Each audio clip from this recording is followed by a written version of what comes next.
మీరు చెప్పినట్టు ఒకప్పుడు మహిళలు ఎన్నికల్లో నిలబడాలంటే పార్టీలు దయతలచాల్సినటువంటి పరిస్థితి, కానీ ఇప్పుడు రిజర్వేషన్ పక్కాగా ఉండబోతుంది. ఎలా ఉంటుంది? కాదండి, కుటుంబం కూడా దయతలచాలి, సొసైటీ దయతలచాలి, పార్టీ దయతలచాలి. అంటే అందరూ ఓకే అన్న తర్వాతనే ఆడది బయటకు రాగలరు.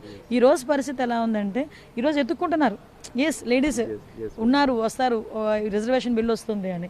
సో ఇట్స్ నిజంగా చాలా మంచి సూచన అండి.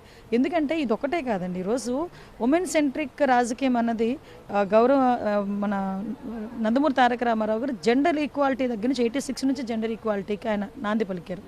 ఆ రోజు ఆస్తిలో వాటా హక్కు దగ్గర నుంచి, పద్మావతి యూనివర్సిటీ లాంటి యూనివర్సిటీస్ కట్టించి ఆ రోజు ఉమెన్ ఎడ్యుకేషన్ ఎంపవర్ చేయడం దగ్గర నుంచి, అదేవిధంగా డ్వాక్రా మహిళలకి చంద్రబాబు నాయుడు గారు పెట్టి వాళ్ళ కాళ్ళ మీద నిలబడే పరిస్థితి తీసుకొచ్చిన దగ్గర నుంచి, ఈ రోజు మా స్త్రీ శక్తి ఫ్రీ బస్ దగ్గర నుంచి, ఇవన్నీ కూడా మనం క్రానలాజికల్గా చూసుకుంటే మహిళా శక్తిని పెంపొందించడంలో ఆ రోజు నాంది పలికి.